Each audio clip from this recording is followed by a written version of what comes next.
Hello, welcome back. I didn't really have any good calls my last shift. Sorry for the late recording of this video. It's been a very long day, or last 4 days, but I'm not going to get into that. The only really good call, if you would even call that, is the only call that I have that I could tell a story on. Is only one call my last shift. And it was basically what happened was we just picked up the town drunk.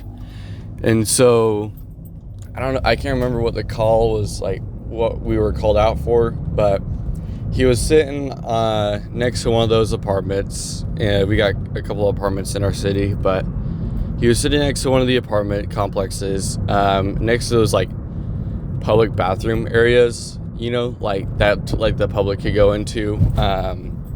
He was like sitting there leaning up against the wall, and he's all like crying, he's all sad or whatever, and he has this like blue little water bottle flask thing next to him. I don't know if there was water in it or booze in there, but anyway, so he's sitting there drinking that, crying, leaned up against the wall, and we're like, hey, why are we here? Like, did you call 911? Did someone else call 911?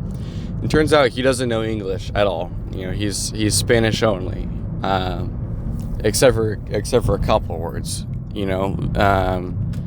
And so we're asking him, like, who like, we're trying to communicate because no one in the crew knew Spanish.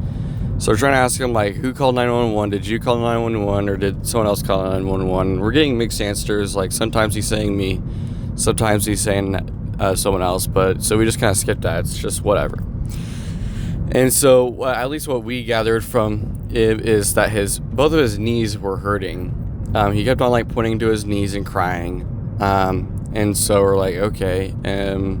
So we were like, hey, do you want to go to the hospital? And he started like screaming at us like, F you, you're a piece of shit, like stuff like that. In like broken English, but he for sure knew his cuss words. And it was like, man, we didn't even do anything. Like, I don't know why he was getting all aggressive with us, but it's whatever.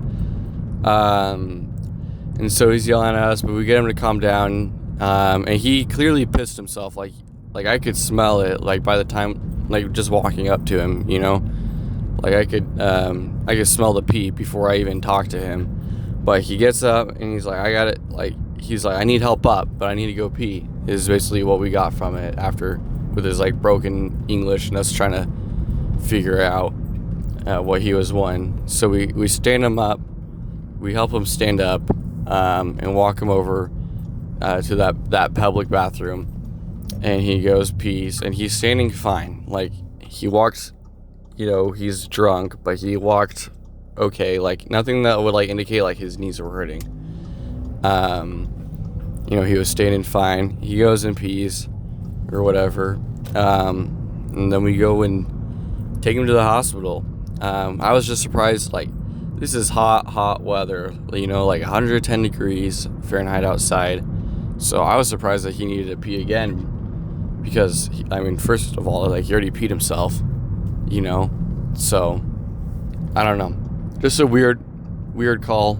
Nothing crazy happened. We went and we sat him on the gurney and we took him to the hospital, and that was it. That was my first experience with the local town drunk, basically. But yeah, other than that, I have nothing else to talk about. I'll be posting a lot less. I have paramedic school starting soon, so I might be posting videos about paramedic school or not. I'm not really sure, just depends on what my schedule is looking like, but I'm not going to be posting like once a week or whatever I've been doing now, because I'm going to get a little bit too busy to do this. So yeah, I don't know, I'll see. Other than that, I'll see you guys later. Goodbye.